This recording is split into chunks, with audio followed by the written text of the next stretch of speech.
अगर आप लोग भोजपुरी रोस्ट कॉमेडी वीडियो पसंद करते हैं तो यह वीडियो आपके लिए परफेक्ट है। वीडियो को देखिए और आनंद लीजिए।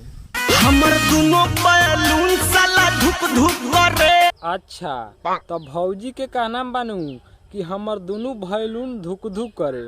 तो ए भौजी हम कहेम नू कि तोहर दोनों बैलूनवा ऐठवावे के खोजता, दू चार गोड़ा से मिलवा के नू साले के दू हाथी ऐठवावा, सब धुक धुक कल बंद हो जाई।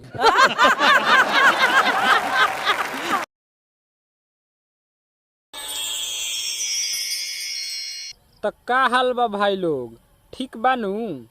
आज हम बात करे वाला बानी ऑर्केस्ट्रा स्टार अमित पटेल और धड़कन धनंजय के बारे में। और दू चार गो ऐसन गाना नू जौना के सुनला के बाद नू तू लोग गाड़िए देब। तब वीडियो स्टार्ट करे से पहले नू एगो छोटा मोटा बात बतावे के चाहतानी कि ए वीडियो के सिर्फ एक ही मकसद है, आप लोग के इंटरटेन कइल, ना ही तो केहू के दिल पे ठेस पहुँचावल। हंसिया लोग और हंस के भूल जाइए लोग। तब शुरू कर आज के भक्चोदी। अच्छा तो भौजी के का नाम बानू कि हई हम सामान बबुआन के। तो ए भौजी जब बबुआन के बारू नू तो इहवा खूंटा ठोकवावे आल बारू आ कि लार चाटे आल बारू, बबुआन से पेट नइखे भरत।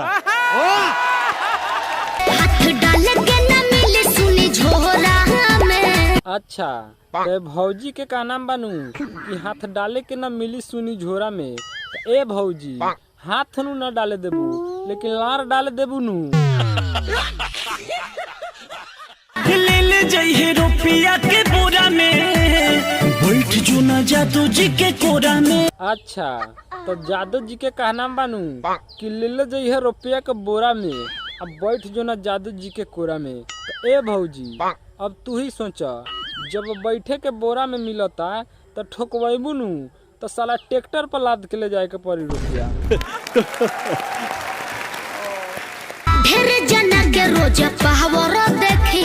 तो भौजी के कहना बानू कि ढेर जना के रोज पावर देखिला। तो ए भौजी हम कहेम नू कि तू जादू जी के पावर मत देखा, न तो अपन टावर पर चढ़ा के ढा दिनू तो गड़िया फाट के राइछाई हो जाई। हमर दोनों बैलून साला धुक धुक करे। अच्छा तो भौजी के कहना बानू कि हमर दोनों बैलून धुक धुक करे। तो ए भौजी हम कहेम नू कि तोहर दोनों बैलूनवा ऐठवावे के खोजता, दू चार गोड़ा से मिलवा के नू साले के दू हाथी ऐठवावा, सब धुक धुक कल बंद हो जाई।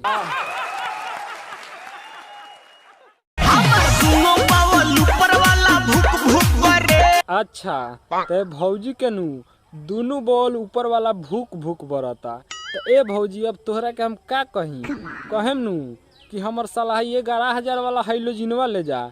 ये हाइलोजिनवा नू खाली साला धुक धुक न करेला, उ ढुक ढुक खाली करेला यार।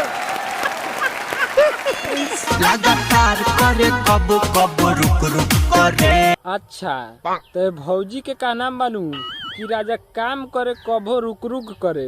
तो ए भौजी ई कमवे होखेला रुक रुक के करेला, अगर रुक रुक के न करिए नू तो साला तोर सामानवा के पर्चा पर्चा उड़ जाई। ओकरे हर चीज बाकी रखे ना संभाल के। अच्छा तो भौजी के कहना बानू कि ओकरे हर चीज बाकी राखे न संभार के। ए भौजी जब ओकरे चीज बनू तो साला संभार के रखो, आ चाहे तोर दोनों फुलौना फाड़ के रखो, वो से तोरा कौन प्रॉब्लम बा। पियावा छोड़ी के जवानी पड़ती और ऑर्केस्ट्रा में भरती बा। अच्छा तो भौजी के का नाम बानू कि पियुआ छोड़ के जवानी पड़ती ऑर्केस्ट्रा में भर्ती बा। तो ए भौजी भैयावा के नू कोनो खर्ची नइखे घटल कि तोरा परती जवानी के जोताई करी। अगर जोतवावे के बानू तो तू जाके ऑर्केस्ट्रा में भर्ती हो जा, वहाँ रात भर साला एक फारवा से जोताई होखेला।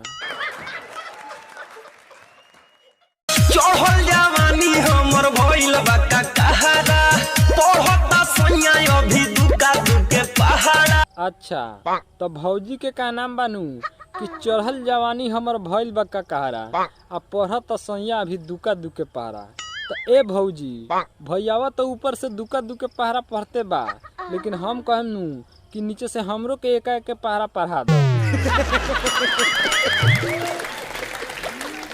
अरे कख गंगे भतार घूमे नहंगे। तो भौजी के का नाम बानू कि कख गंगे भतार घूमे नंगे। तो ए भौजी एंगा तोहरा ट्यूशन में पढ़ाई होला का? अब बिहान से हम पढ़े आम त हमरा के केंगा रखबू ए भौजी?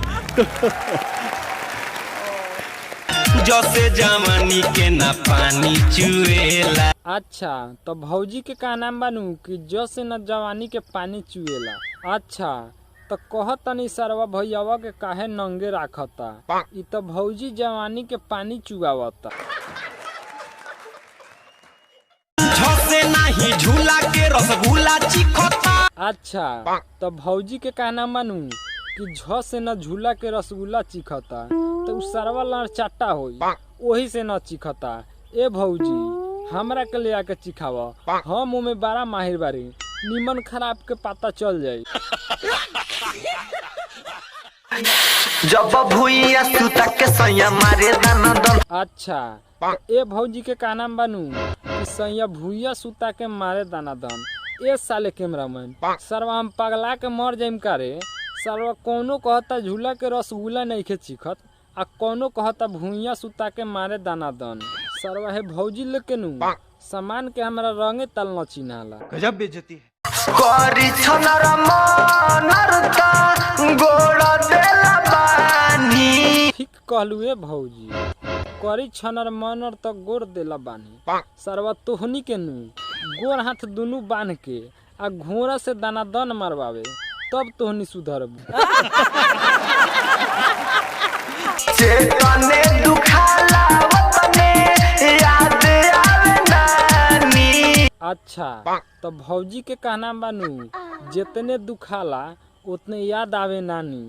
तो ए भौजी तू नानी के याद कर आ चाहे पानी पी के काम चलाव, लेकिन तोहर ठोकाई आजू जम के हो यार। हाली हाली ठोके मारे कसक त पायल बाजे छाना छ। अच्छा तो भौजी के कहना बानू कि दुनू हाथ टोके मारे कस के त पायल बाजे छाना छ। तो ए भौजी तोहर पायल बाजो आ चाहे तोहर सामान घायल होखो, लेकिन ऐसे भैयावा के नू कोनो टेंशन नहीं खे। तो आज के वीडियो यही पे खत्म करतानी। अगर वीडियो अच्छा लगा तनू तो हमारे चैनल के सब्सक्राइब कर दी, साथ में बेल आइकन दबा के ऑल पर क्लिक कर दी और एक लाइक करके शेयर जरूर लगा दी, काहे कि हमेशा ए पर गाँव फार वीडियो आवत रहे।